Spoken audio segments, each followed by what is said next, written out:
Anak, huwag ka masyadong lalayo ha. Kapag maglalaro ka dito ka lang banda sa bakanting lote na malapit sa ating bahay. Diyan mo lang yayain ang iyong mga kaibigan na maglaro ha. Tutal malawak naman ang bakuran natin. Sige po tay, para naman po makauwi ako sa bawat sandali para matingnan ko po kayo. Ay siya nga pala, huwag ka masyado magpapawis ha. Baka magaya ka sa akin. Huwag po kayo mag-alala tay. Naglagay na rin po ako ng bimpo sa likod ko para hindi po mabasa ng pawis. Para po hindi po ako matuyuan. Sige po tay, pupunta muna ako sa mga kaibigan ko. Paalam po. Tuluyang umalis si Botong para puntahan ang kanyang mga kaibigan. Nais niyang yayain ang mga ito na pumunta sa bakanting lote na nasa tapat ng kanilang bahay. Alam niyang oras-oras, kailangan niyang tingnan ang kalagayan ng kanyang ama dahil may sakit ito. Nang lumaon, pumayag na rin ang kanyang mga kaibigan. Kaya doon sila naglaro sa bakanting lote na nasa tapat lang ng bahay ni Botong. Buong maghapon silang naglaro at dahil sa saya, nakalimutan ng umuwi ni Botong. Nasa kalagitnaan na sila ng kanilang paglalaro nang sabihin ng isa niyang kaibigan na may matandang nakasilip sa silong ng kanilang bahay. Si tatay, sandali lang ah. Uuwi muna ako. Kinutuban ng hindi maganda si Botong. Agad na pumasok sa kanyang isipan ang kanyang tatay Sedo na alam niyang may kung anong karamdaman. Sakto namang paglapit niya sa tapat ng kanilang bahay nang biglang umalis ang matanda. Dahil nakatagilid ang pwesto nito, nagawang tandaan ni Botong ang itsura nun. Nagmadali na lang siyang pumasok sa kanilang bahay at naabutan niyang natutulog pa rin ito. Subalit, sakto ring nakalapit ang bata sa kanyang ama. Nagising ito at napakunot ang ulo. Akala ko ba maglalaro ka anak? Bakit nandito ka? Tay, nakita ko po kasing may matandang nakaupo doon na parang palaka doon po sa silong natin. Nakasilip po siya sa siwang ng sahig natin. Ay naku Botong, baka guni-guni mo lang yun. Isa pa, wala naman ako narinig na mga yabag dito ah. Pero tay, alam ko po na hindi guni-guni ang nakita ko. Matanda po talaga yun. Tumakbo pa nga po siya nung papalapit na ako rito eh. Hayaan mo na yun, baka naligaw lang yun. O kung hindi man baka wala sa katinuan ng matandang yun. Napatango si Botong sa kanyang ama. Sinabi na lamang niya rito na babalik na siya sa paglalaro at tawagin na lamang siya nito kapag kailangan. Sumang-ayon naman si Mang Sedo at hinayaan ng makaalis si Botong. Nagpatuloy naman sa paglalaro ang bata hanggang sa tuluyan ng mag-alas 3. Mga kaibigan, uuwi na ako ah. Marami pa kasi akong gagawin eh. Kailangan ko po makapag-igib ng tubig at makapagsaing. May sakit kasi ang aking ama. Napatango naman ang kanyang mga kaibigan at tinanaw na lang siya habang pauwi sa kanilang bahay. Nung nasa bahay na nila siya, naabutan ni Botong na nagsasaing na ang kanyang ama. Napansin niyang may mga panggatong na rin sa ilalim ng kanilang lutuan, kaya napailing na lang siya. Tay, ako na po riyan. Baka mapagod pa po kayo eh. At ubuhin na naman po kayo mamayang gabi. Hindi po dapat kayo ang gumagawa niyan, tay. Huwag kang mag-alala. Ayos lang ako. Umigib ka na lang doon at ako nang bahala rito. Hindi ako pagpapawisan nito anak. O sige po, basta wag kayo masyado magbababad malapit sa apoy ha. Nung mga panahon yun, nagpaalam na si Botong na iigib na muna sa lumang balon na nasa dulong bahagi ng kanilang nayon. Nasa kalagitnaan siya ng kanyang paglalakad nang may makasalubong siyang isang matanda. Nagtaka siya rito kung bakit parang wala yun sa sarili habang naglalakad. Sinipat pa niyang maigi ang mukha ng matanda, ngunit pilit namang iniiwas nun ang kanyang mga mata. Ikaw yun! Ikaw ang matandang nasa silong namin at nakasilip kay tatay! Pagkatapos niyang magwika, napatitig sa kanya ng mabalasik ang naturang matanda. Ang buong akala ni Botong, susugurin siya nito. Pero nagulat siya nang tumakbo ng ubod ng bilis ang matanda at hindi na ito lumingon pa kay Botong.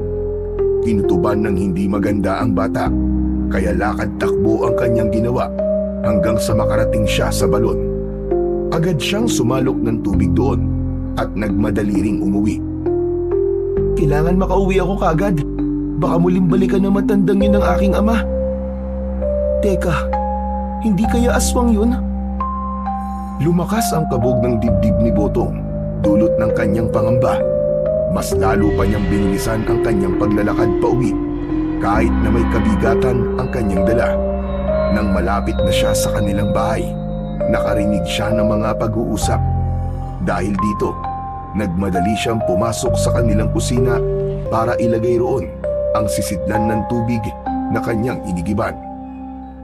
Dahil may narinig siyang boses, nagpasya siyang tumungo sa silid nilang mag-ama at may nakita siyang 3 lalaking nakatayo sa paligid ng kanyang tatay Sedo.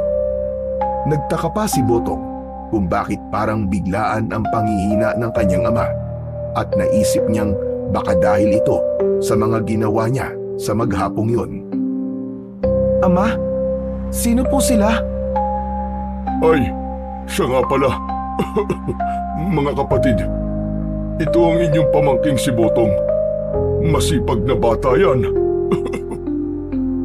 Magandang tanghali po sa inyo. Ito ang iyong tiyo Kato. Ito naman ang iyong tiyo Manuel.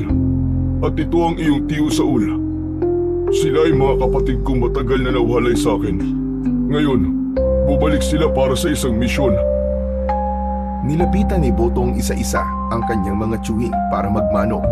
Nang matapos na siya, nag-usisa siya sa kanyang mga tiyuhin kung ano ang kanilang misyon. Ngunit ang kanyang ama ang sumagot. Nanatili lamang na tahimik ang kanyang mga tiyuhin habang pinagmamasdan siya. Anak, naririto sila upang puksain ng mga aswang na nambibiktima sa kabilang baryo natin. Siya nga pala, itong mga tiyuhin mo ay mga berdugo ng mga aswang. Kayo po, bakit hindi kayo naging kagaya nila? Nanunugis din po ba kayo dati ng aswang, Itay? Alam mo anak, ang ganyang gawain ay iniwan ko na magmula nung magkaroon ako ng pamilya.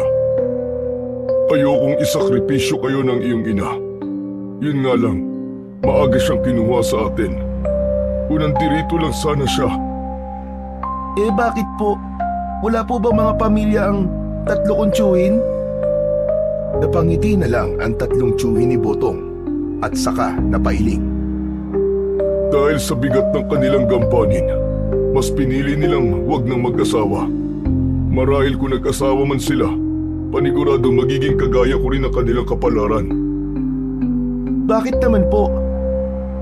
Dahil tiyak na tutugisin sila ng mga aswang at ang kanilang mga asawa at anak ang pagbabalingan ng mga yon kung hindi nila makikita ang mga tiyo mo.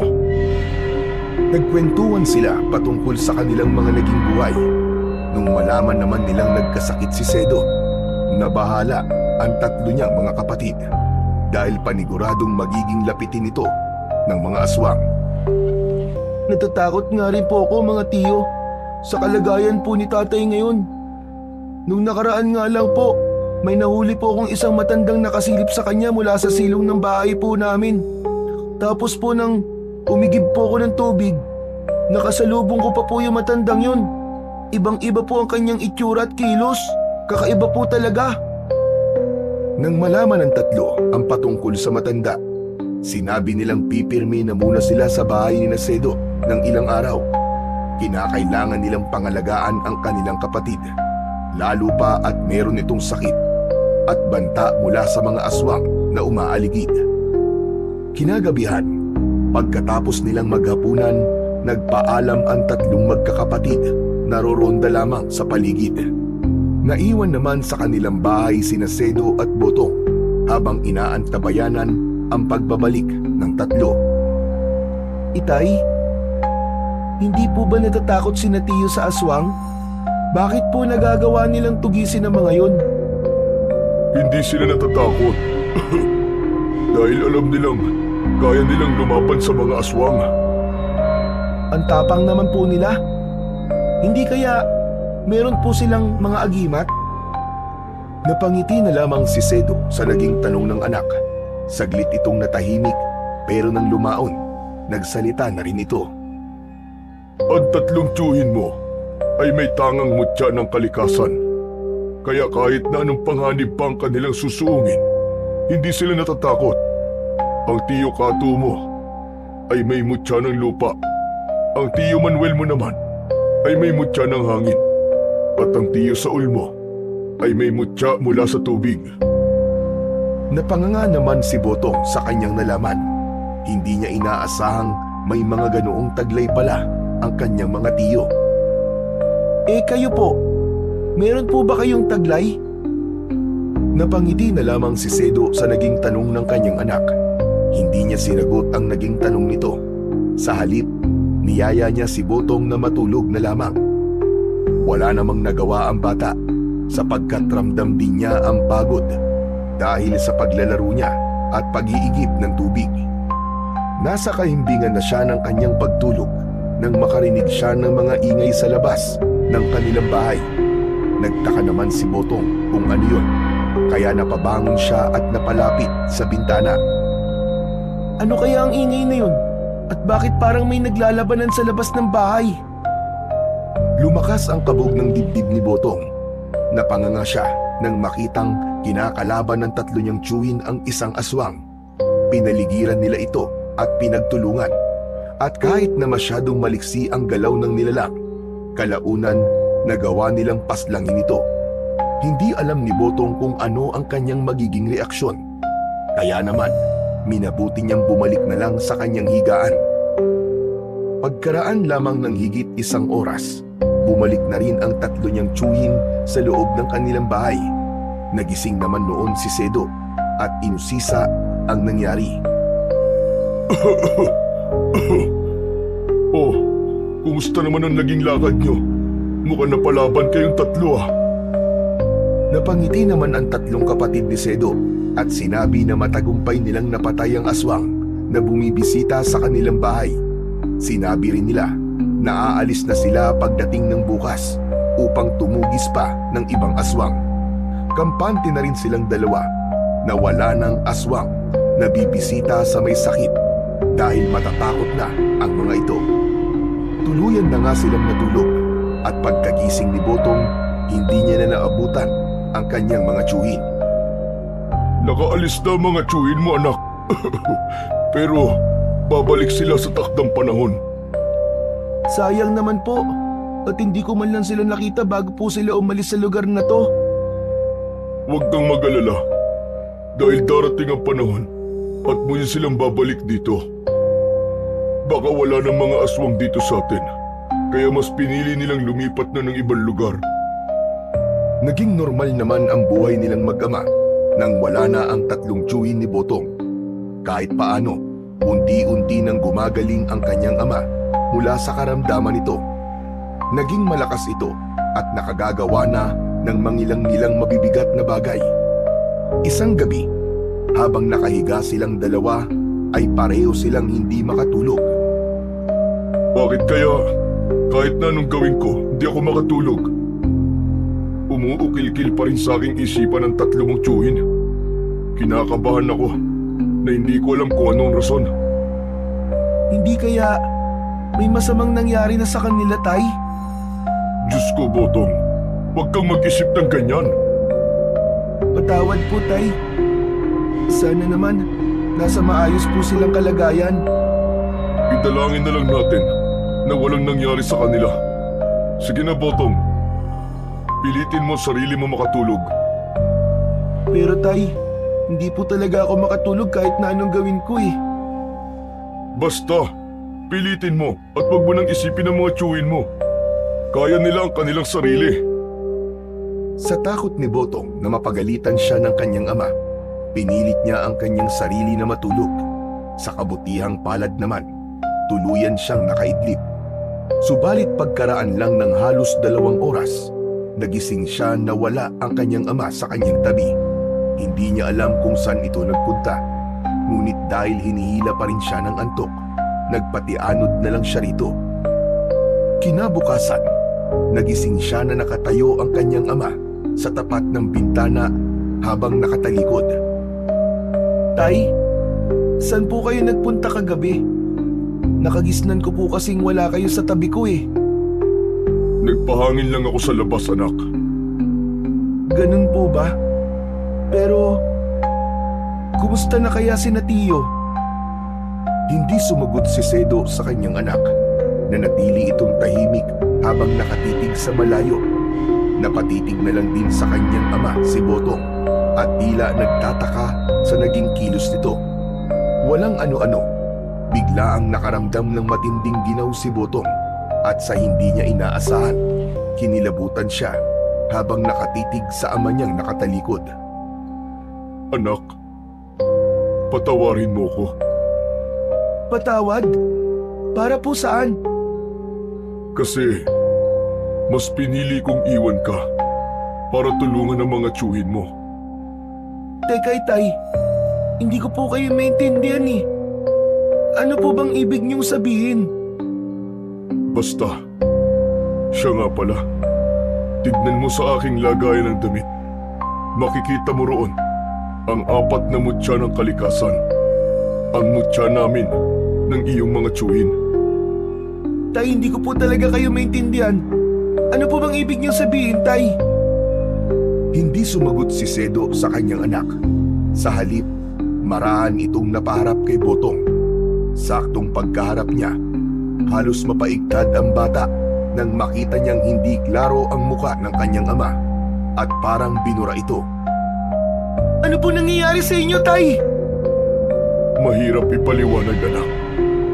Pero lagi mong tatandaan, kahit nasaan man ako mapadpad, babantayan kita. Mapatawad mo sana ako.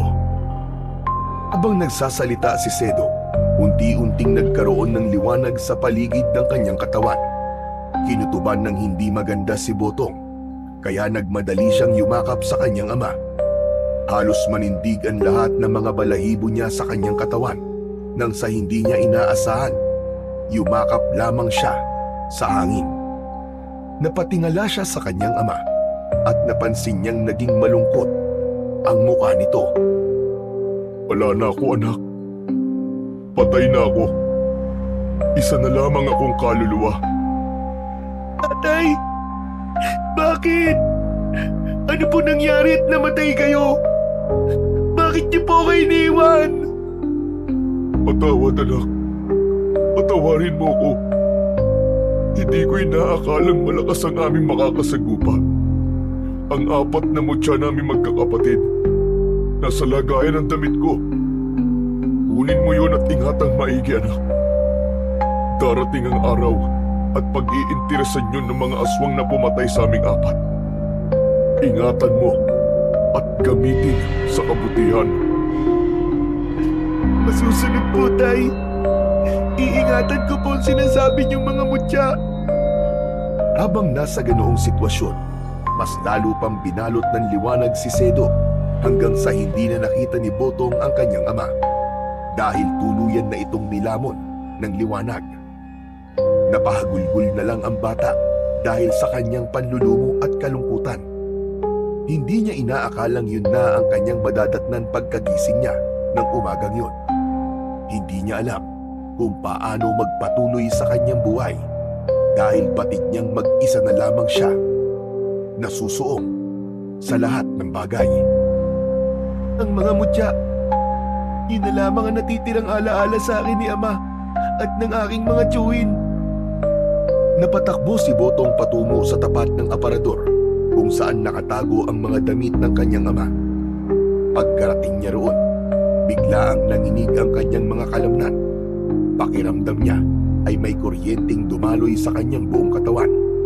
Tiningnan niya ang mga damit ng kanyang ama at napanganga na lang si Botong nang makita niya ang 4 na mutyang naroroon. Ang mutya ng apoy, tubig, hangin at lupa. Totoo nga at sinabi ni Tatay. Narito nga mga mutya. Nung una, nag-aalangan pa si Botong na hawakan yun. Ngunit habang tumatagal ang pagtitig niya ron, tila hinihikayat siya ng 4 na mutya para hawakan sila. Bunsod nito, sinubukan niyang kunin ang 4 at nung pagsamasamahin niya ito sa kanyang palad, bigla ang naging iba ang kanyang pakiramdam. Tila naglalaban ang mga enerhiya nun, kaya naisip niyang ihiwalay ang bawat mutya. Minabuti niyang lagyan na rin ng kanya-kanyang lagayan ang mga yon upang hindi didikit sa isa't isa. Hindi na nagawa pang mahanap ni Botong ang bangkay ng kanyang ama at mga tiyuhin. Magmula rin nun, namuhay siya at itinaguyod ang kanyang sarili ng mag-isa. Isang gabi, Ano kaya itong nangyayari sa akin? Bakit parang hindi ako mapakali? nakaramdam ng kakaiba si Botong. Kahit na anong gawin niya, hindi siya makatulog. Dahil dito, nagpasya na lang siyang magpahangin sa labas. Nang mga panahong yun, ginawa na niyang kwintas ang 4 na mutya ng kanyang ama at mga tiyuhin. Saktong pagkalabas niya ng kanilang bahay, agad niyang napansin na parang may pumipintig sa kanyang ulo at maging sa mga kalamnan niya. Dahil dito, nagpasya siyang makiramdam sa paligid habang nagpapahangin. Ano kayang meron sa bahaging yan ng sagingan? Parang may mga taong nagtatago riyan at nakamasid dito Dulot ng kanyang pagkakuryoso, marahan siyang naglakad doon. Alam niyang dahil sa tinataglay niyang mutya ng tubig at lupa, magkakaroon siya ng bertud ng tagabulag. Habang naglalakad siya patungo roon, napansin niyang umiinit ang kanyang pakiramdam. Pabala ito ng mutya ng apoy. Paniguradong may panganib na nakaamba para sa akin. Hindi niya pinansin ang mga napapansin niyang pagbabago sa kanyang katawan. Nagpatuloy siya sa kanyang paglalakad hanggang sa makarating siya sa tapat ng sagingan. Akmang papasok na sana siya roon nang sa hindi niya inaasahan. Nakarinig siya ng pagkaluskos na animoy tumatakas. Hinayaan na lamang niya yun, pero nang makita niya ang nilalang na tumatakbo palayo, naisipan niyang sundan ito. Sa tulong naman ng bertud na tinataglay ng mutya ng hangin, naging mabilis ang kanyang pagtakbo. Nagawa niyang abutan ang nilalang, pero nag-alangan siyang magpakita roon, kahit na parang may tumutulak sa kanya na hamunin ang aswang. Hindi, kinakailangan kong mag-ingat. Panigurado may mga kasama to. Ramdam ko ang ibang presensya kanina. Naisip niyang marahil isang pain lamang yun at malagay pa siya sa alanganin. Bunsod nito, napagpasyahan niyang bumalik na lang sa kanyang bahay. Nasa kalagitnaan na siya ng kanyang paglalakad nang sa hindi niya inaasahan, biglaan siyang nakaramdam ng kakaibang init sa kanyang katawan. Alam niyang may peligro sa paligid, kaya nagmatsyag siya. Walang ano-ano, may narinig siyang tinig ng isang babae na nanghihingi ng tulong. Tulong! Tulungan niyo ako! Hinarang ako ng mga aswang dito! Saklala! Pamilyar ang tinig na yun kay Botong at alam niyang si Aling Merced yun na taga-kabilang baryo nila. Dahil alam niyang nanghihingi ng tulong ang Ali, iginala ni Botong ang kanyang paningin sa paligid para makahanap ng magiging armas niya. Dahil sa tawag ng pangangailangan, nagkaroon siya ng lakas ng loob at hindi na inisip na isa lamang siyang bata. Kalaunan, may nahanap siyang isang baging na halos kasing laki ng kanyang hinlalaki. Kinuha niya yon. Saka patakbong hinanap ang kinaroroonan ni Aling Merced. Aling Merced! Nasaan po kayo? Ano po nangyari sa inyo? Dito! Dito sa masukal na bahagi ng daanan! Tulungan mo ako! Maawa ka! Sandali lamang po! Papunta na po ako dyan! Nang mapagtanto ni Botong kung nasaan ang Ali, inihanda niya ang kanyang sarili habang papalapit doon. Maging ang mga mutsyang tanga niya ay naglabas din ng kakaibang puwersa. Kaya naman, mas lalo pang lumakas ang loob ni Botong. Nang medyo malapit na siya sa masukal na daanan, nagulat siya at panandaliang natigilan. May narinig siyang kaluskos, kaya naisip niyang baka inaabangan siya ng aswang. Hinawakan na lang niya ng mahigpit ang baging upang magamit ito bilang latigo kung sakali. Saktong pagkalapit niya roon, lumabas mula sa kasukalan ang 2 nilalang na mabalahibo ang katawan at nagbabaga ang mga mata. Mga aswang! Anong ginawa niyo kay Aling Merced? Nasaan siya? Andito ako! Aray! ka sa kanila! Muling inulit ni Botong ang kanyang tanong sa dalawang aswang, pero napangisi lang sila at nagsimulang maglaway habang nakatitig sa kanya. Ilang sandali pa, mabilis na sumugod ang isang aswang kay Botong, kaya napilitan ang bata na latiguhin ito gamit ang baging na hawak niya. Anong ginawa niyo kay Aling Merced? Sagot! Kung hindi, papatayin ko kayo! Ikaw pala ang nagmana ng 4 na mutyak yan. Iya pala bigla ang dumami ang mga aswang dito. Nagkaroon tuloy kami ng kakompetensya. Ibigay mo sa amin yan. Ano kasi ni swerte? Hindi ko ibibigay sa inyo to. Alam kong gagamitin nyo lang to sa kasamaan. Hindi to nararapat sa inyo, mga pangit! Kung gayon, dapat kang mamatay. Kapag nakain na namin ang atay mo at laman loob, makukuha na namin ang mga mutyang yan. Hindi sumagot si Botong. Sa halip, nilatigo niya ang naturang aswang, kaya napahiyaw yun at namalipit ng dahil sa sakit. Nung nakita naman ni Botong na susugod na sa kanya ang isa pang aswang, inunahan niya ito. Buong lakas niyang hinagupit yun at tinamaan ito sa kaliwang mata. Ayun na bata, umalis na tayo rito. Baka kumapano pa tayo. Sandali lang po! Hindi nagawang lumapit ni Botong sa kinaroroonan ng alin. Biglaan siyang nilapitan ng dalawa at inambahang susunggaban. Subalit, nasa ganoong sitwasyon sila nang sa hindi nila inaasahan. Nagliwanag bigla ang mutya ng apoy at parang naging isa itong maliit na bolang apoy. Sa hindi inaasahan ni Botong, nasilaw ang dalawang aswang sa liwanag na nagmumula roon. Kaya nagkaroon siya ng pagkakataon para tumakas. Lumapit siya sa kinaroroonan ni Aling Merced at napagtanto niyang buntis pala ito. Hindi na po sana kayo umuwi ng ganitong oras, Aling Merced. Alam naman po niyo na delikado ang daan ngayon. Marami po mga aswang na kumakalat sa paligid. Hindi ko rin kasi akalain na gagabihin ako. Nawili kasi ako sa pakikipagkwentuhan sa aking mga kaibigan. Teka, hindi ba't ikaw ang anak ni Sedo? Hindi pa ba umuuwi ang tatay mo? Napatango na lang si Botong. Biglaan siyang nalungkot sa naging tanong ng Ali at hindi niya alam kung paano ito sasagutin. Saka na lang po natin pag-usapan yan. Kailangan makaalis na po tayo rito dahil panandalian lang po ang pagkabulag ng dalawang aswang na yun. Alam mo, manang-mana ka talaga sa tatay mo. Ang tapang mo, iho. Wala po ako mapagpipilian kung hindi ang maging matapang. Kung magiging mahina po ako rin po ang talo. Napatango si Aling Merced sa tinura ng bata. Sinabi rin nitong mas mainam ngayon habang wala pa ang kanyang ama. Habang inaalalayan ni Botong ang ali, nakarinig sila ng pagkaluskos sa kanilang likuran. Nilingon yun ng bata at nagulat siya nang makita ang dalawang aswang na mabilis na lumalapit sa kanila. Seryoso at mabalasik ang mga mukha nito, kaya nabahala si Botong. Tumabi po muna kayo, Aling Merced. Ako na pong bahala sa dalawang yan. Ag-iingat ka, iho.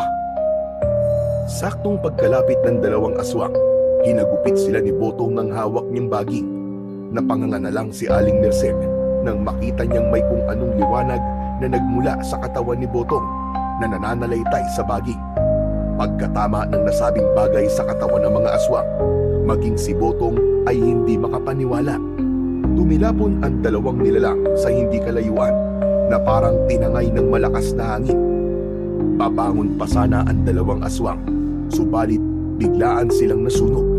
Wala na silang nagawa at dahil sa sobrang init ng apoy, tuluyan na silang nawalan ng buhay at natupok.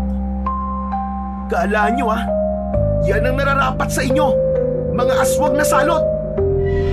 Diyos ko po, paano mo nagawa ang ganong bagay? Kahanga-hanga ka. Napangiti na lang si Botong sa itinura ng ali. Hindi niya sinagot ang tanong nito, pero sinabi niyang kaloob ng langit ang kung anumang meron siya. Kung wala pa ang iyong ama, pwede naman na sa bahay ka muna namin tumira.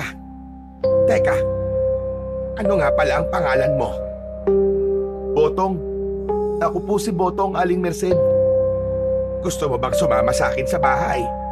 Wala pa kaming anak ng aking asawa. ito pa lang ang ipinagbubuntis ko. Siguro kung hindi ka dumating, baka may nangyaring masama na talaga sa akin. Pero nakakahiya naman po sa inyo at magiging distorbo lang po ako. Ano ka ba naman? Hindi ka magiging distorbo. Mauunawaan ng aking asawa yon. At marahil ay pati siya magpapasalamat sa iyong ginawa. Pero sino nga ba ang mag-aakalang ang isang bata na kagaya mo ay kayang pumaslang ng aswang? Siguro po, dahil po sa tawag na rin ng pangangailangan. Kung hindi ko po kayo narinig, baka hindi ko rin po nagawa ang ganon. Pero maiba ko. Nasa na nga pa lang yung amang si Sedo? Hindi ko siya nakikita. Kasi po, Aling Merced, ang totoo po kasi niyan, patay na po si tatay. Ano ka ma? Aba, ano nangyari yon? Akala ko ba ay bumuti na ang kanyang kalagayan? Opo, kaso lang, dahil kinakailangan po ng aking mga tiyuhin ng tulong, hindi po siya nagdalawang isip na maglakbay para hanapin sila. Yun po, hindi na po nakabalik ang kanyang katawan sa aming bahay. Pero, ano mo nalaman na patay na siya? Nagising na lang po kasi ako isang umaga at nakita ko po siyang nakatalikod habang nakaharap po sa bintana. Nakausap ko pa nga po siya kaso napansin ko pong sobrang liwanag niya. Ayun po, nung yayakapin ko na po siya, hindi ko po magawa. Inamin na rin po niya sa akin mismo na namatay na raw po siya dahil sa pagtulong sa kanyang mga kapatid. Hindi na naipagpatuloy ni Aling Merced ang kanyang pagtatanong kay Botong dahil bigla ang napahagulgul ang bata. Pakiramdam ni Botong ng mga sandaling yun, sinakluban siya ng langit at lupa dahil muli na lamang nanariwa sa kanya ang pagkawala ng kanyang ama. Inalo na lang din siya ni Aling Merced at sinabi na aampunin niya ito para hindi na ito magiging mag-isa sa buhay. Sumama ka na lang sa akin at ituturing ka namin parang sarili naming anak. Kung yan po ang gusto nyo, nahihiyaman po ako sige po. Sasama po ako sa inyo. O siya sige, pero dapat ha, ang itatawag mo sa akin ay nanay, samantalang ang Mang Raul mo naman ay Tatay Raul. Sige po, Nanay Merced. Umuwi silang dalawa patungo sa bahay ni Aling Merced. Nung naroroon na sila, nagtaka pa si Mang Raul na asawa niya kung bakit umuwi pa ito ng ganung oras. Sana doon ka na lang natulog. Alam mo naman delikado ang panahon ngayon Abay, hindi ko rin kasi akalaing gagabihin ako sa daan Ay siya nga pala Raul. Ito ang anak ni Sedo, si Botong. Oh, Botong, kumusta ang tatay mo? Ano nga pala sadya mo nito? Wala na po si tatay. Namatay na po siya. Kaya't magmula ngayon, Raul, dito na siya titira sa atin. Tayo na ang magsisilbi niyang mga magulang. Ipinaliwanag ni Aling Merced sa kanyang asawa kung ano ang nangyari. Ganun na lang din ang pagpapasalamat ni Mang Raul kay Botong dahil sa pagliligtas nito sa buhay ng kanyang asawa. Dahil sa nangyari, pumayag si Mang Raul sa kung anumang sinabi ni Aling Merced sa kanya. Inampon nila si Botong, itinuring nila itong tunay na anak at itinuring din sila ng bata bilang mga tunay na mga magulang. Magmula noon, unti-unting napupunan na rin ang kakulangang nararamdaman ni Botong sa kanyang puso. Hindi rin lingid sa mag-asawa ang pagkakaroon niya ng mutya. Hindi rin sila nanibago dahil alam nilang ang ama at mga tiyuhin ni Botong ay mga bantog na mga tagatugis ng aswang sa buong probinsya nila. Isang gabi, habang mahimbing na sa pagtulog si Mang Raul at Aling Merced, sa hindi inaasahan ni Botong ay hindi siya makaidlip. Pakiramdam niya may kung anong panganib na nakaamba sa kanila, kaya kinakailangan niyang magmatsyag sa paligid. Ano ba tong nararamdaman ko? Parang umiinit ang katawan ko at pumipintig ang ulo ko. Nakiramdam si Botong sa kanyang paligid. Ilang beses din niyang tinignan si Mang Raul at Aling Merced. Walang ano-ano. Napansin niyang napasapo ang buntis sa kanyang tiyan at napaungol pa ito ng bahagya. Habang nasa ganoong sitwasyon, may napansin siyang parang tumutulong líquido sa tiyan ng ali. Dahil dito, sinipat ni Botong ang atip ng kanilang bahay at napanganga siya nang makitang may siwang doon at merong nakasilip. Paniguradong aswang yan. Tatay Raul, kisig po muna kayo. Meron pong aswang sa ibabaw ng bubong. Sa kabutihang palad, nagising kagad si Mang Raul dahil katabi lang din nito ang kanyang itak. Napabangon siyang hawak ito. Nasa bubong pa ba ang aswang? Opo, basa nga po ang tiyan ni Nanay Merced dahil sa laway niya. Sige, samahan mo ako sa labas at itataboy natin ang aswang na yan. Napatango si Botong kay Mang Raul. Kinuha na rin ito ang baging na minsan niyang ginamit para protektahan si Aling Merced. Noong mga panahong yun, umiinit ang kanyang mga mutya, kaya naisip ni Botong na may panganib nga sa paligid. Lumabas sila ng kanilang bahay. Nag-antabay siya sa paligid, samantalang ang kanyang tatay Raul naman umakyat sa bubong. Hoy aswang!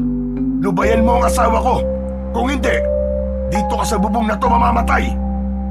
Iwinasiwas ni Mang Raul ang kanyang itak habang marahang lumalapit sa kinaroroonan ng aswang. Tumigil naman ang nilalang na yun sa kanyang ginagawa at humarap ito kay Mang Raul. Hindi naman natinag ang asawa ni Aling Merced at nagpatuloy ito sa paglapit sa aswang habang inihahanda ang kanyang itak. Walang ano-ano, bigla ang napaatras ang aswang, saka lumundag ito paibaba. Botong! Naririyan na ang aswang! Opo, Tatay Raul, kaharap ko po siya ngayon. Bumaba ka na lang po rito para hindi siya makatakas. Saktong pagkabagsak ng aswang sa lupa, mabilis siyang nilapitan ni Botong nang makita naman niya ang mutya ng bata. Napangisi ang aswang at animoy nananabik na makuha yon. Subalit ng ilang hakbang na lang ang layo niya mula kay Botong, nilatigo ito ng bata. Napaungol ang aswang dahil sa paggagupit sa kanya ni Botong at nabalisa pa iyon na parang may kung anong hindi magandang nangyayari sa kanya. Muli pa sana itong susugod, pero bago pa man magawa yun ng aswang, uminit na ng gusto ang mga mutya ni Botong. Pagkalatigo nito sa aswang, may dumaloy na malakas na puwersa mula sa kanyang mga mutya patungo sa latigong baging niya. Ito ang bagay sa'yo. Hindi ka na dapat nagpunta rito para aswangin si Nanay Merced. Buong lakas na nilatigo ni Botong ang aswang, kaya tumilapon ito sa hindi kalayuan. Lalapitan pa sana niya yon upang alamin kung ano na ang naging kalagayan nito. Ngunit bago pa man siya makalapit, ay sumabog na ang aswang. Paano mo nagawa yun, anak? Sobrang lakas mo ah! Hindi ka basta-basta bata! Hindi ko po alam, Tay. Wala naman po nagturo sa akin. Siguro po yung nangyayari yun kapag talagang may taong nangangailangan ng tulong. Pambihira! Talagang tunay nga ang mutya mo, Botong. Ingatan mo maigi yan at baka pati yan ay pag-interesa ng mga aswang. Kaya nga po palagi akong alerto. Alam kong hindi po ang sanggol sa sinapupunan ni Nanay Merced ang pakay ng mga aswang. Marahil ay itong mutya ko, pero hindi po ako papayag na makuha nila to. Ang mga ito lang po ang pamana sa akin ni tatay at ng mga tiyuwing ko. Kaya iingatan ko po ito mabuti. Upang makasiguro silang patay na nga ang aswang, nilapitan nila yon. Magkahalong pandidiri at pagkasindak ang kanilang naramdaman nang makita nilang nagkalat sa buong paligid ang dugo at laman ng aswang na pinaslang ni Botong. Darating ang panahon at kagaya ng tatay mo at mga tiyuhin mo, magiging bantog din ang pangalan mo, Botong. Pero kailangan mo maging matatag dahil marami kang pagsubok na daraanan. Opo, Tatay Raul. Magpapakatatag po ako. Dahil nasiguro na rin nilang walang aswang sa paligid, nagpasya na silang dalawa na bumalik na sa loob ng bahay. Sakto naman noon na nagising na si Aling Merced at nakita niyang papasok ang dalawa. Oh, bakit lumabas kayong dalawa? May problema ba? Teka, anong ingay ang narinig ko sa labas kanina? Inaswang ka, Merced. Mabuti na lang at alerto tong anak natin. Kung hindi, baka nakuha ng sanggol sa sinapupunan mo. Ano ka mo? Kaya pala ang tigas ng tiyan ko kanina simula pa nung bago ako matulog. Masamang pahiwatig pala yon. Magpasalamat na lang talaga tayo kay Botong. Kahit ang bata pa niya, walang takot niyang hinarap ang aswang. Isipin mo, nagawa niyang paslangin ang aswang na yon kahit na hindi ko siya tinulungan. Isang aswang nga lang yon. Kung nakita mo lang kung paano niya sinunog ang dalawang aswang na umatake sa akin, baka mas lalo kang bumilib sa kanya. Hayaan mo, Botong. Bilang gantimpala, bukas na bukas din, tutungo tayo sa bayan. Ibibili kita ng bagong damit. Talaga po? Oo naman, ikaw pa ba? Basta palagi ka magpapakabait ha, at huwag susuway sa amin. Wala kaming iniisip, kundi ang kabutihan mo lamang. Opo, maraming salamat po talaga sa inyo. Kami nga ang dapat magpasalamat sa iyo, anak. Kung wala ka, baka kung napano na ako at ang kapatid mo na nasa sinapupunan ko. Dahil malalim na ang gabi, nagpasya na silang tatlo na magpahinga na muna. Kampante naman silang walang aswang na magagawi sa kanilang bahay ng gabing yun. Kinabukasan, nagising sina Botong noong mga bandang 4:00 ng madaling araw. Sinabihan kagad siya ni Mang Raul na maghanda na para makapunta na sila sa bayan. Nanabik naman kagad si Botong, kaya nagmadali siyang maligo at nagbihis. Pagkatapos nun, sumakay na sila sa kangga ni Mang Raul upang makapunta sa bayan. Kailangan nilang umalis ng maaga para hindi sila tanghaliin. Nasa kalagitnaan na sila ng kanilang paglalakbay patungo sa bayan nang sa hindi inaasahan ni Botong, nakaramdam siya ng kakaibang init sa kanyang katawan. Tatay Raul, mas maigi po siguro kung liliis po tayo ng daanan. Hindi kasi maganda ang kutob ko sa daraanan natin to eh. Sige, akong bahala. Medyo mas malayo nga lang ang dadaanan natin. Pero ayos lang yun. Hindi kasi maganda ang kutob ko. Parang may panganib na nakaabang sa atin. Medyo madilim pa ang paligid. Kaya hindi natin malalaman kung ano naghihintay sa atin doon. Kaya siguro pati itong kalabaw ko parang nababalisa na rin. Buti't sinabi mo. Nagpatuloy sila sa kanilang paglalakbay patungo sa bayan. Pagkarating nila roon, bagong latag ang halos lahat ng paninda at walang gaanong namimili. Dahil dito, nagkaroon sila ng pagkakataon para busisiin ang mga bibili nila. Kagaya ng sabi ni Mang Raul, binilhan niya ng bagong damit si Botong. Maraming salamat po rito, Tatay Raul. Ang ganda po ng damit na to. Walang anuman, Botong. Para naman may bago kang damit. Pabalik-balik na kasi ang damit mo eh. Nang matapos na sila sa kanilang pamimili, nagpasya na silang dalawa na umuwi. Muli silang sumakay sa kangga at nagsimula ng maglakbay patungo sa kanilang baryo. Nang malapit na sila sa daanan kung saan sila lumihis nung patungong bayan, pareho silang nagtaka kung bakit may mga taong naroroon. Dahil dito, minabuti nilang dalawa na mag-usisa muna kung ano ang naroroon. Huwag ka nang tumingin, Botong. May bangkay ng lalaki.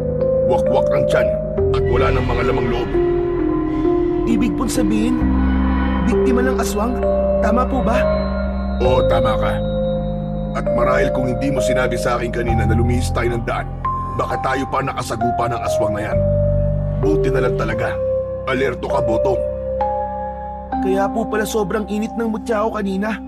May nakaamba palang panganib sa atin. Minabuti nilang dalawa na magpatuloy na sa pag-uwi sa kanilang nayon. Nang madaanan nila ang bangkay, sinubukan pang silipin yun ni Botong. Agad siyang nakaramdam ng awa sa lalaking pinaslang ng aswang dahil walang kalaban-laban ito. Kailangan may gawin ako. Hindi pa pwedeng magasik ng lagim ang mga aswang dito sa aming bayan. Hindi maaari. Siguro kung buhay pa sina Tatay at Tiyo, pupuksain nila ang mga aswang na nambibiktima. Pero wala na silang lahat. Ako na lang ang may kakayahang gawin yon. May sinasabi ka ba, Botong? Wala po. Akala ko kasi may kung ano kang binubulong eh. Nagpatuloy sila sa kanilang paglalakad hanggang sa makarating na sila sa kanilang nayon. Dahil gising na si Aling Merced, nakapaghanda na ito ng kanilang agahan. Ipinakita naman ni Botong ang kanilang pinamili at natuwa naman ang Ali. Sa susunod, kapag ako naman na mamamalengke, bibilan din kita ng damit. Talaga po, Nanay Merced? Oo naman, bakit ang Tatay Raul mo lang ba may kakayahang ibili ka ng damit? Hindi naman po. Salamat po sa inyo ah. Kahit na hindi niyo po ako tunay na anak, itinuring niyo pa rin po akong kadugo. Huwag mong isiping hindi ka namin kadugo. Sa mga puso namin, anak ka namin ng Nanay Merced mo. Napangiti si Botong sa sinabi ng kanyang Tatay Raul. Napayakap na lang siya sa dalawa at nagpasalamat. Matapos ang maikli nilang usapan, nagpasya silang kumain na muna ng agahan. Pagkatapos nito, sumama at tumulong si Botong kay Mang Raul sa bukid hanggang sa dumating ang hapon. Kailangan umuwi na tayo. Hapon at ilang sandali na lamang magdidilim na ang paligid. Delikado ang panahon ngayon. Alam mo naman yun, Botong. Oo nga po eh. Paniguradong may mga gumagalang aswang ngayon sa mga kanayunan. Yan nga ang problema. Kaya kailangan talaga natin mag-ingat. Umanda talaga sa akin ang mga aswang na yun. Hindi ko sila atrasan. Kumakasagupa ko sila. Huwag mo nang asamin na makasagupa sila. Piliin mo na lang ang tahimik na buhay. Hindi mo lang alam kung gaano kahirap ang napagdaanan ng mga tsuinat ng tatay mo nung sila'y nabubuhay pa. Bakit po? Alam po ba niyo mga naging karanasan nila? Panandali ang naging tahimik si Mang Raul sa naging tanong ni Botong. Bumuntong hininga ito, saka napatitig sa malayo. Hindi mo na itatanong. Magkakasama kami dati. Pero kagaya ng tatay mo, mas pinili ko magkaroon ng tahimik na buhay. Siguro, ngayong wala na ang iyong ama, responsibilidad na kita bilang dating kasamahan niya. Kaya kung paano nila ako kinupkup dati, ay ganun din ang gagawin namin sa'yo. Kung gayon po, alam po niyo kung ano nangyari kina tatay? Oo, pero wag mo nang isipin yon. Kahit na anong gawin natin, hindi na natin maibabalik ang buhay nila. Piliin na lang natin ang kapayapaan. Tatay Raul, sino po ang pumaslang sa kanila? Saan po sila matatagpuan? Huwag mo nang alamin pa, Botong. Masyado ka pang bata para malaman yan. Pero, Hindi umubra ang pangungulit ni Botong sa kanyang Tatay Raul. Dahil sa kanyang nalaman, mas lalo pang naging malapit ang loob niya rito. Naisip niyang tama naman ang kanyang Tatay Raul. Kaya minabuti niyang huwag na munang alamin kung sino at saan nakatira ang mga pumaslang sa kanyang ama at mga tiyuhin. Subalit lingid sa kaalaman ni Mang Raul, may kung ano nang binabalak si Botong para maipaghiganti ang kanyang ama at mga tiyuhin. Napagpasyahan nilang dalawa na umuwi na noon. Habang naglalakad, naging tahimik si Botong. Alam kong may galit ka sa pumatay sa ama mo at sa mga tiyuhin mo. Pero hindi pa ito ang tamang panahon para maghiganti ka. Masyado ka pang bata para gawin ang bagay na yon. May oras para dyan at hindi pa ito sa ngayon. iniisip ko lang po kasi kung bakit pinatay nila si tatay. Kasi ang turing nila sa iyong ama ay kalaban. Ako, kagaya ko, kalaban din ako ng mga aswang. Pero dahil hindi na ako masyado nakikialam sa mga anumang ginagawa nila, kahit paano, ay masasabi kong tahimik na ang buhay ko. Gusto ko po magiganti. Gusto ko mapatay ang mga aswang na pumatay sa aking ama. Mapapahamak ka lang, Botong. Alam ko pong malaki ang posibilidad na mapahamak ako. Pero hindi ko naman po pwedeng pabayaan na lang ang pumatay sa aking tatay. Hindi kaya ng konsensya ko, Tatay Raul. Kung gayon, kailangan mo maganda. Ako mismo magsasanay sa'yo para pagdating ng araw, magiging handa ka na talaga. Talaga po? Oo, Botong. Para naman kahit paano, ay makabawi ako sa kabutihan ng iyong ama at ng mga tiyuhin mo. Nagkaroon ng sigla ang katawan ni Botong dahil doon. Nanabik siyang matuto kung paano makipaglaban sa mga aswang. Hindi niya inisip ang panganib na posible niyang susuungin dahil ang pinagtuunan niya ng pansin ay ang makapaghiganti sa mga pumatay sa ama at mga tiyuhin niya. Nang makauwi na sila, nagpasya silang magpahinga. Sinabi na rin ni Mang Raul kay Aling Merced na alam na ni Botong ang koneksyon nila sa ama at mga tsuhin nito. Bukas ng umaga, magsisimula ang ating pag-iensayo. Sige po, para kapag dumating na ang araw na magkaharap kami ng mga aswang, mas lalo ko masisiguro na magagawa ko silang talunin. Walang nagawa si Mang Raul. Magmula ng sumunod na umaga, tinuro niya ang lahat ng mga nalalaman niya patungkol sa pakikipaglaban sa mga aswang. Naging masigasig naman sa pag-aaral at pag-iensayo ang batang si Botong. At kahit nasa maikling panahon lamang, ay natutunan niya at nagawa niyang makabisa ang mga itinuturo sa kanya ng kanyang tatay Raul.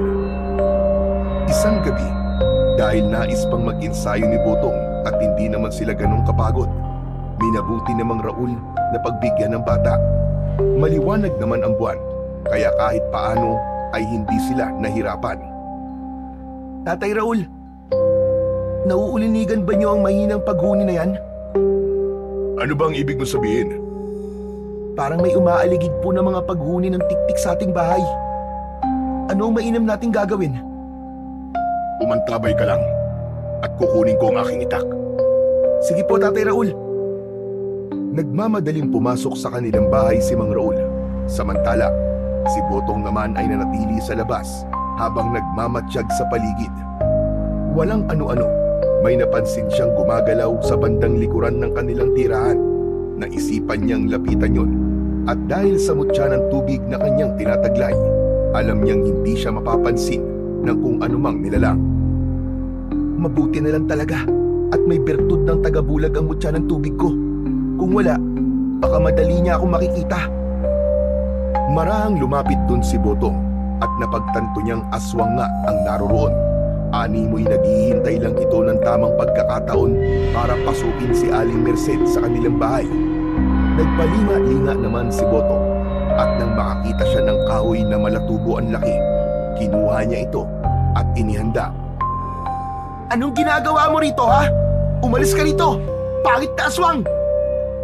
Pagkatapos niyang magwika, buong lakas niyang pinalo ang nakaupong nilalang. Nagulat naman yun at napaangil. Subalit nang humarap siya kay Botong, biglaan itong natigilan na parang natatakot. O ano? Bakit parang takot na takot ka yata?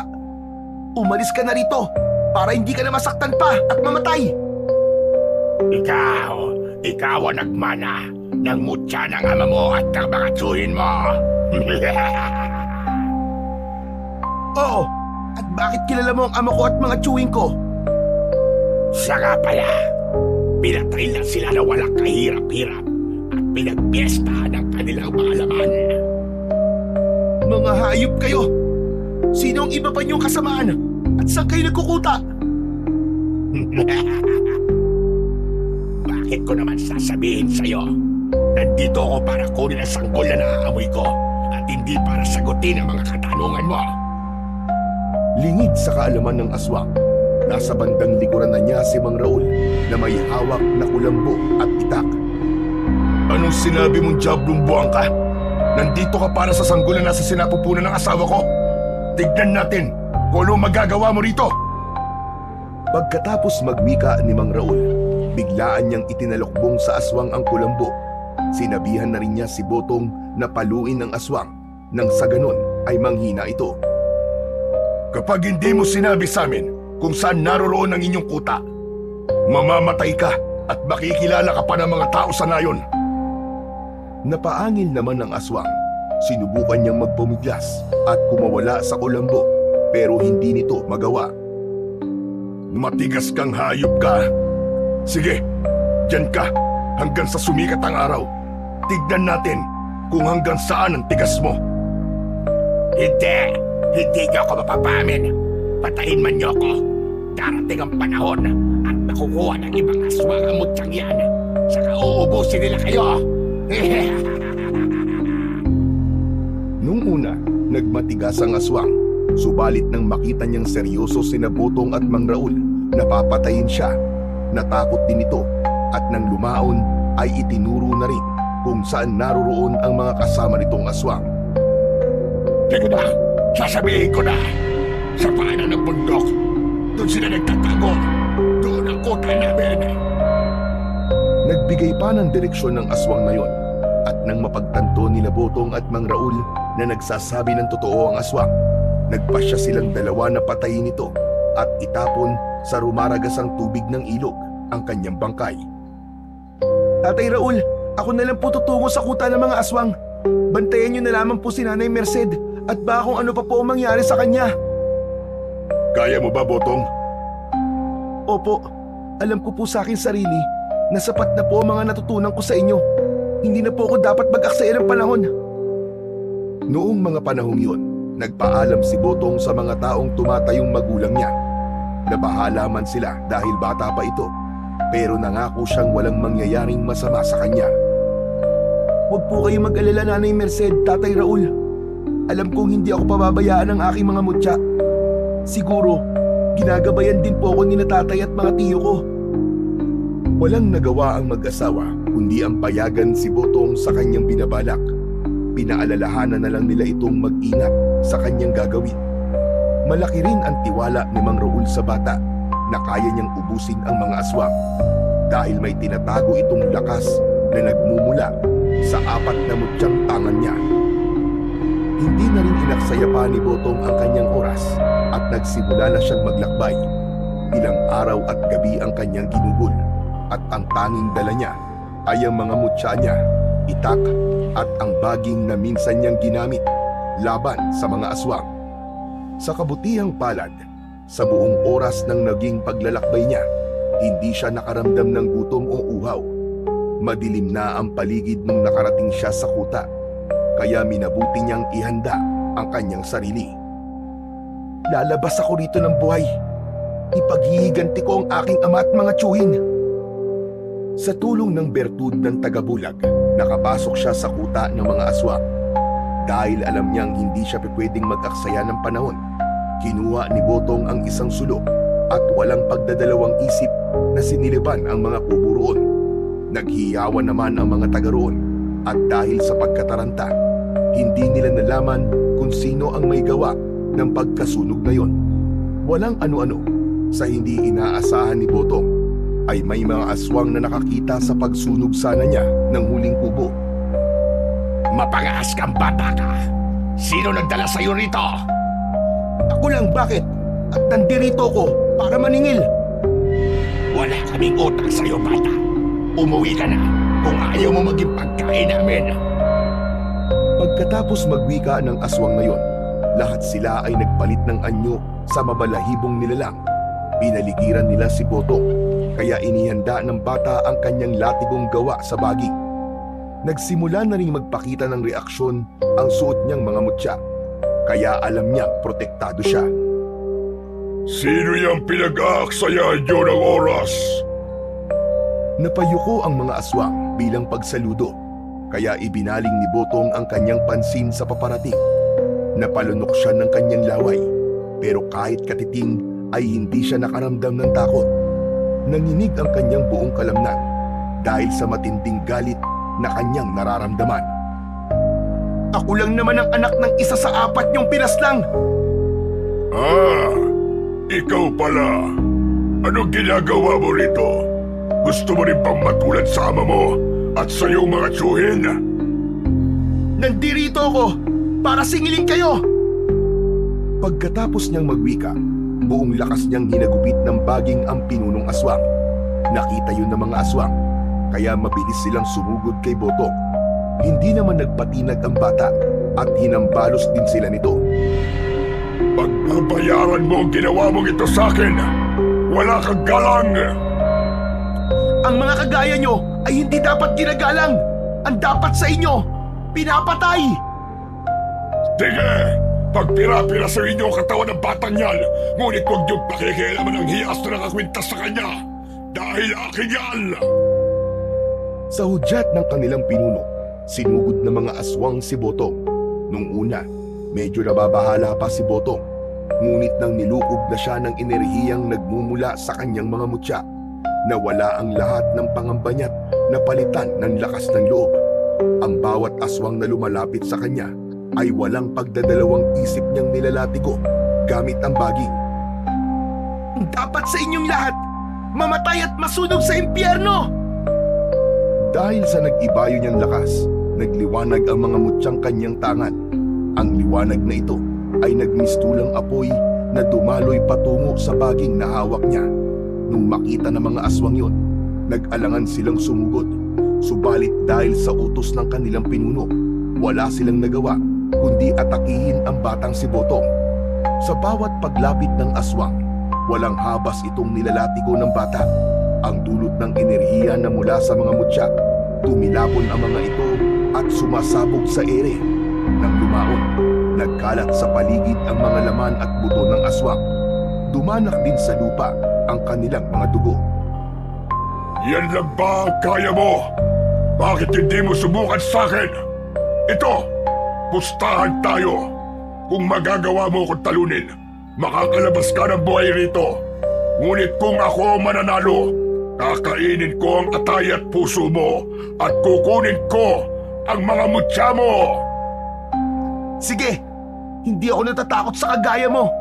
Tignan na lang natin kung sino ang mamamatay sa ating dalawa. Buong lakas na nilatigo ni Botong ang pinuno ng mga aswang. Subalit, ganun na lang ang kanyang gulat nang malaman niyang walang naging epekto rito ang baging. At sa hindi inaasahan ng bata, nagawa pang agawin ng pinuno ng mga aswang ang hawak niya sa pamamagitan lamang ng kamay nito at nagawa siyang ibalibag sa lupa. Ang hina mo pala. Kung sa bagay, isa ka lamang bata na napadpad dito. Diyan ka nagkakamali, hayop ka! Pagkatapos magwika ni Botong ng mga salitang yun, hinugot niya ang kanyang itak at mabilis na sumugod sa pinuno ng mga aswang. Dahil sa birtud ng hangin na nagmumula sa kanyang mutya, naging maliksi ang kanyang paggalaw. Hindi kagad napansin ng aswang ang kanyang paglusob, kaya nasugatan ito sa dibdib. Kung walang talab sa iyo ang latigong baging, paniguradong dito sa aking itak, tapos ka! Maswerte ka lang. Huwag mong sabihing malakas ka dahil lang sa swerte mo. Nung mga panahong yun, sumugod din ang pinunong aswang kay Botong. Naglaban silang dalawa. Gamit ni Botong ang kanyang itak. Samantalang mano-mano naman siyang nilabanan ng aswang. Halos hindi makapaniwala si Botong sa kakaibang bilis ng aswang na yun. Pero hindi siya pinanghinaan ng loob. Nang lumaon, dahil mas malaki ang aswang kesa sa kanya, nagawa siya nitong ibalibag. Mabilis namang gumalaw ang aswang at umibabaw kay Botong. Ngunit saktong pagkaibabaw ng pinuno ng mga aswang, biglaang nawala ang bata sa kanyang ilalim. Hoy! Diablong buang! Ako ba ang hinahanap mo? Nandito ako! Lumingon ang aswang sa pinanggagalingan ng boses ni Botong at bago pa man ito makatayo, tinagana siya ng bata sa kanyang batok. Bata ka pa, pero marunong ka nang magtraidor. Pero ayos lang yan. Hindi pinansin ni Botong ang sinabi ng pinuno ng mga aswang. Muli niyang tinaga ito, ngunit sa isang pagkisap ng mga mata ng bata, biglaan ding nawala ang pinuno ng mga aswang. Nagmatsyag siya sa kanyang paligid, pero wala siyang naramdamang presensya. At walang ano-ano. Akala mo ba, ikaw lang ang marunong? Mas biyasa ako sa ganyang taktika. Napalingon si Botong at nagulantang siya nang makita niyang nasa likuran nito ang aswang. Mabilis ang naging paggalaw nun at nagawa siya nitong sakalin at iangat sa lupa. Itutulad kita sa ama mo, Kutong Lupa. Papatayin kita at kakainin ang iyong lamang loob. At higit sa lahat, may makukuha ako sa iyong mga mutya at mas lalo pa akong lalakas at magiging makapangyarihan. Hindi mo to makukuha sa akin! Hindi ako papayag na magiging walang saysay ang aking pag-iigante! Napahalakhak na lamang ang aswang sa sinabi ni Botong. Nung mismong sandaling yun, ibinalibag niya ang bata at tumilapon ito ng halos 5 dipa mula sa kinatatayuan nito. Subalit, akmang susugod na sana ang pinuno ng mga aswang kay Botong nang biglaan itong matigilan. Napakunot noo ang bata dahil nakita niyang may nakatarak na palaso sa bandang tiyan ng pinuno ng mga aswang. Hindi ka magtatagumpay sa ninanais mo. Titiyakin namin na bago pa man sumikat ang araw, Mamamatay ka na! Isa ka pa! Humarda ka sa akin! Hinugot ng pinuno ng mga aswang ang palasong nakatarak sa kanyang tiyan. Sa halip na sumugod kay Botong, ibinaling nito kay Mang Raul ang kanyang pansin.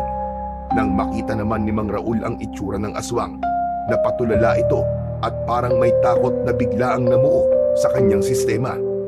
Subalit, nanatili pa ring nakatuon ang atensyon nito sa pinuno ng mga aswang. Mag-ingat ka, Tatay Raul! Uubusin ko kayo! Magiging hapunan ko kayo sa gabing ito! Inihanda naman ni Mang Raul ang kanyang sarili sa pag-atake ng pinuno ng mga aswang. Ilang beses din itong pinana iyon, subalit naging mabilis ang paggalaw ng pinuno ng mga aswang at nagawa niyang ilagan ang mga palaso. Bago pa man tuluyang makalapit sa kanya ang nilalang, lumundag ito. Nakita ni Mang Raul ang ginawa ng aswang, kaya mabilis niyang hinugot ang kanyang itak. Saktong pagkabagsak sa kanya ng pinuno ng mga aswang, sinalubong niya ito ng itak sa ere na siyang naging rason para tumarak yun sa tiyan ng aswang. Ang husay niyo po, Tatay Raul! Hindi nakapaganda ang aswang!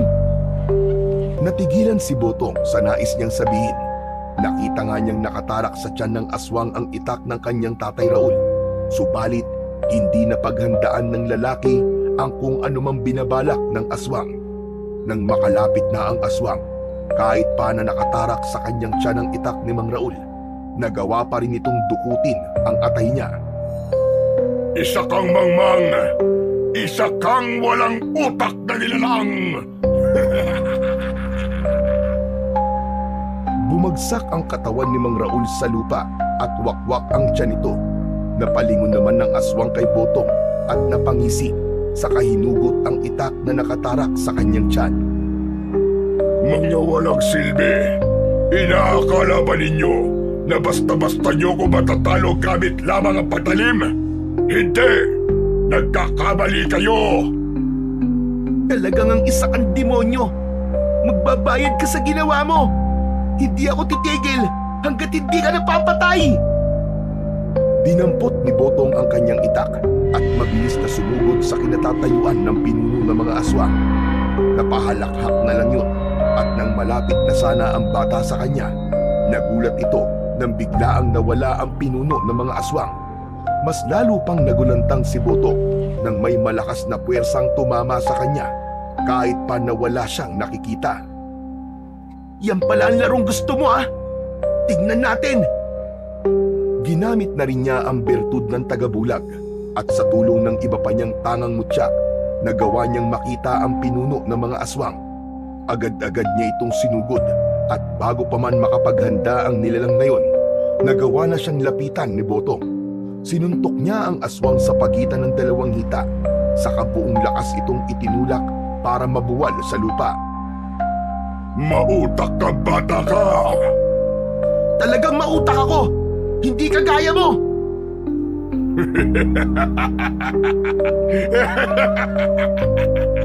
Sa ating dalawa, ikaw ang may murang isipan.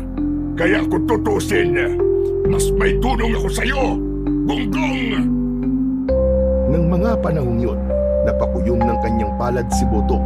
Humugod siya ng kanyang lakas at bago pa man makalapag ang aswang, buong lakas niyang sinuntok ito. Dahil sa puwersang dumaloy sa kanyang kamao, nag-ibayo ang kanyang lakas. Ito ang nararapat sa'yo! Saktong pagkasuntok ni Botong sa pinuno ng mga aswang na nasa ilalim niya, biglaan siyang nakarinig ng pagtawa sa kanyang likuran. Ganun na lang ang pagkagulat niya nang mapagtanto niyang mga tuyong dahon lamang pala ang kanyang sinuntok. Dahil sa lakas niya at sa bisa ng bertud ng apoy, nasunog ang mga dahon.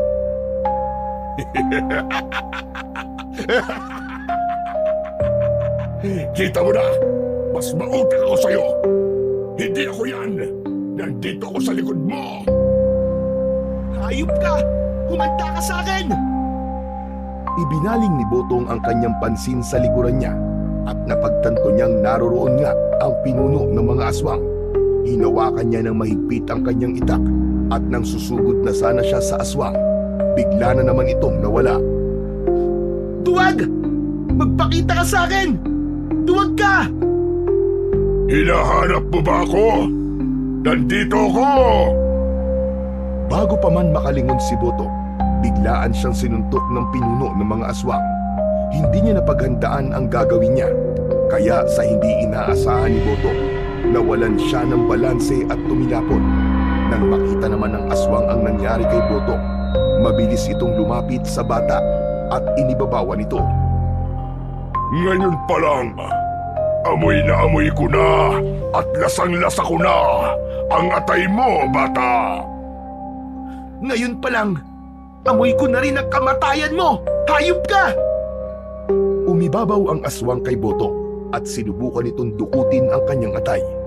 Subalit sa hindi nito malamang dahilan, naging makunat ang balat ng bata at hindi man lang ito nasugatan.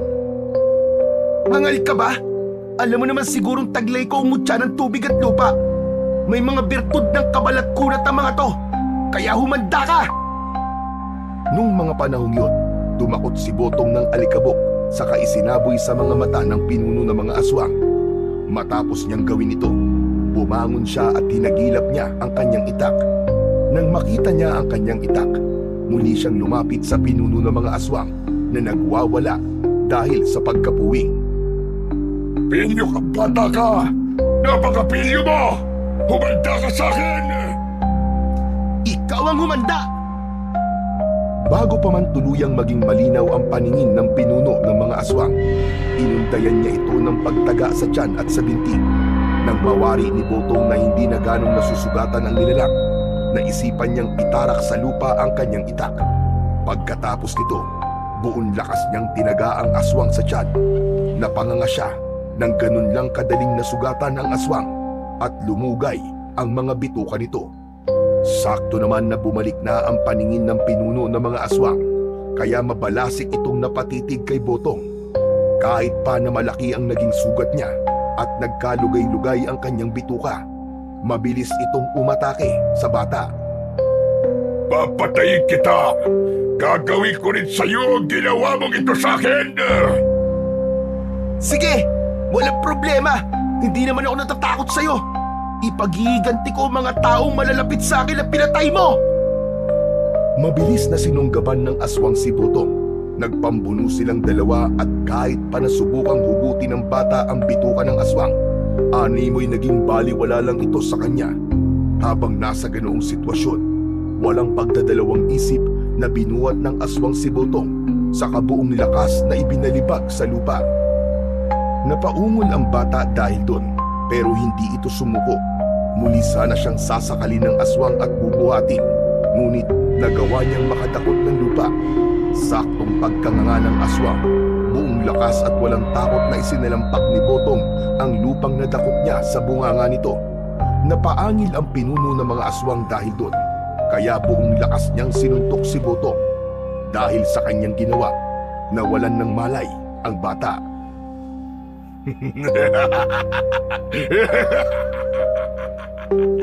Ngayon, magagawa ko na kung ano man ang aking nais. Kapag wala kang mutya, wala ka na rin pangontra sa iyong katawan. Pwede na kitang lantakan. Inaladkad ng pinuno ng mga aswang si Botong. Dahil naman sa ginawa nun, nagising si Botong. Subalit, minabuti niyang wag nang ipaalam sa aswang na bumalik na ang kanyang ulirat. Kailangan kong mapaslang ang aswang na ito. Dahil kung hindi, paniguradong ako ang kanyang papatayin. Habang kinakaladkad siya, nagkataon na nakapa niya ang baging na siyang ginamit niya bilang armas laban sa mga aswang. Dahil dito, kinuha niya yun at hindi binitiwan hanggang sa tumigil na rin ang aswang sa pagkaladkad sa kanya. Ngayon, matutulad ka rin sa ama mo at sa iyong mga tiyuhin. Marahang inihanda ni Botong ang hawak niyang baging. Pasimple rin niyang kinuha ang kanyang mga mutya at piniling isiksik yun sa katawan ng latigo niya. Sakto namang pagkatapos niyang gawin yun, napabaling bigla ang pinuno ng mga aswang sa kanya. Aha! Gising ka na palang bata ka! Oo, gising na ako. At ito ang para sa'yo. Mabilis siyang bumangon at walang pagdadalawang isip na nilatigo ang muka ng aswang. Pagkalapat ng dulo ng baging sa muka ng aswang, animoy nagkaroon ito ng malakas na kuryente na naging rason para tumilapon ang aswang. Agad na bumangon ang aswang at nang makita yun ni Botong, napatakbo siya para sugurin ito. Nung medyo malapit na siya sa pinuno ng mga aswang, hinambalos niya ito ng baging, kaya muling nabuwal ang nilalang. Akala mo ba'y malakas ka? Bakit parang humina na yata ang tuhod mo? Hayop ka, bata ka! Ano ang ginawa mo sa akin? Simple lang naman. Ilang beses na nilatigo ni Botong ang pinuno ng mga aswang hanggang sa tuluyan itong mapahandusay sa lupa. Ibinaon ko sa baging na to ang mga mutya. Kaya namnamin mo ang mga hagupit ng kalikasan sa pamamagitan ng latigong ito. Hayop ka! Ginagalit mo talaga ako! Pagkatapos magwika ng aswang, unti-unti itong nagpalit ng anyo at naging isang malaking ahas. Nagbabaga ang mga mata nito at meron itong palong. Kita niya rin ang pangil nito, kaya napagtanto niyang napakadelikado ng ganong nilalang. Kakainin kita at wala kong ititira kahit pa ang mga buto mo! Hindi mangyayari yan. Dahil ngayon pa lang, mamamatay ka na. Ito na ang katapusan mo. Humugot ng buong lakas niya si Botong at binalak niyang itarak sa katawan ng dambuhalang ahas ang bahagi ng baging na hawak niya. Subalit ganoon na lamang ang kanyang pagkagulat nang bigla siyang nilunod ng ahas na yun. Palabasin mo ako rito! Hoy! Iluwa mo ako rito! Pilit siyang kumakawala, ngunit hindi niya magawa dahil napakadulas ng lalamunan ng ahas. Ilang sandali pa, unti-unti siyang dumausdos. Alam ni Botong na katapusan na niya ng mga panahong yun. Subalit nakita niya sa balat ng tiyan ng naturang nilalang ang mukha ng kanyang ama at mga tiyo. Napakapit siya roon para hindi siya madaling mahulog. Hindi ako pa pwedeng sumuko. Ipaghihiganti ko kayo kahit na ano pa man ang mangyari. Nang mga sandaling yun, naisipan niyang itapon ang hawak niyang baging sa likidong naroroon sa tiyan ng ahas. Hindi man niya alam kung ano ang magiging kahihinatnan nito, pero isinugal niya ang kanyang huling alas. Nang mahulog na niya ang baging sa mainit na likidong naroroon, bigla yung bumula at tila nag-alboroto yun. Napansin din ni Botong na nagwawala ang aswang, kaya kumapit siya ng maigi para hindi siya dumiretso sa likidong nasa tiyan ng ahas. Walang ano-ano, bigla ang sumabog ng malakas ang ahas, kaya nakawala siya roon. Tapos na. Naipaghiganti ko na kayo, Ama. Nagawa ko na mga tiyo. Tatay Raul. Ngayon, wala na ang aswang na pumaslang sa inyo. Bumangon siya at tiningnan ang katawan ng aswang. Napailing na lamang siya nang mapagtanto niyang nagkalasog-lasog pala ito. Nang makita niya ang apat na mutya, dinampot niya yun, saka nagpasalamat ng buong puso. Mga mutya ng kalikasan, kung di dahil sa inyo, ay baka namatay na ako at hindi ko magagawang ipaghiganti ang pagkamatay ng ama ko at ng mga tiyuhin ko. Maraming salamat. Habang nasa ganoong sitwasyon, umihip ang malamig na hangin. Sa pag-aakalang may iba pa siyang kalaban, iginala niya ang kanyang paningin sa paligid. Magkahalong tuwa at lungkot ang kanyang naramdaman nang makita niya ang kaluluwa ng kanyang ama, Tatay Raul at ng tatlo niyang tiyuhin. Nakangiti sila sa kanya at kumakaway. Parang may kung ano rin silang nais sabihin, pero hindi niya kayang marinig kung anuman ang kanilang sinasabi. Alam kong ginabayan niyo ako sa labang to.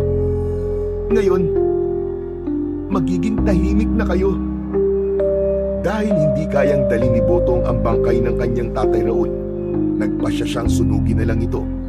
Nang matapos ito, umuwi siya sa bahay ni na Aling Merced, saka sinabi ang masamang balita. Tawa ko! Paano na lang ako ngayong wala ka? Patawad po kung wala po ako nagawa, Nanay Merced. Patawad po at hindi ko siya nailigtas. Pero ngayong wala na po si Tatay Raul, huwag po kayo mag-alala. Gagawin ko po ang lahat. Hindi ko po kayo iiwan. Tutulong po ako sa inyo. Napayakap na lang si Aling Merced kay Botong at pareho silang napahagulgol. Magmula noon, kahit na bata pa lang siya, natutong magtrabaho si Botong. Inalagaan niya ang kanyang nanay Merced at maging ang anak nitong itinuring niya ng tunay na kapatid. Maraming salamat sa iyo, Botong, iho. Kahit na hindi ka namin kadugo, minahal mo pa rin kami at inalagaan. Maaari pong hindi niyo ako kadugo, pero higit pa po sa kadugo ang turing ko sa inyo. Pamilya po tayo, Nanay. Pamilya. Ang gabing yun ang naging huling pag-uusap ni Botong at Aling Merced. Kinabukasan, nabigla na lang si Botong. Wala na ang kanyang nanay Merced. Hindi na ito humihinga at wala ng pulso. Wala siyang nagawa kung hindi ang tanggapin na lang ang naging kapalaran nito. Magmula noon, itinuon na lamang ni Botong ang pansin niya sa pag-aalaga sa kanyang kapatid. Hanggang sa lumipas pa ang ilang taon, napagdesisyonan ni Botong na mag-asawa na. Umalis siya sa probinsyang yun at pinilit na kalimutan ang masalimuot na karanasan niya sa buhay. Tumungo sila sa syudad para mamuhay ng normal. Subalit hanggang ngayon, itinatago pa rin niya ang 4 na mutya ng kalikasan na nagpapaalala sa kanya ng katapangang ginawa ng ama at mga tiyuhi niya nung labanan nila ang mga aswang. Kung naririto ka lang sana, Tatay Sedo, paniguradong matutuwa ka sa mga apo mo. Masisigla sila at makukulit. Sana, kung nasaan man kayo ngayon, ay masaya na kayo dahil nakamit nyo na ang hustisya. Kung nangungulila ka sa iyong ama, pero alam ko rin na nasa mabuting kalagayan na siya. Malay mo, nakamasid pala siya sa atin. Basta, lagi mong tatandaan, mahal kita at mahal ko rin ang ating mga anak.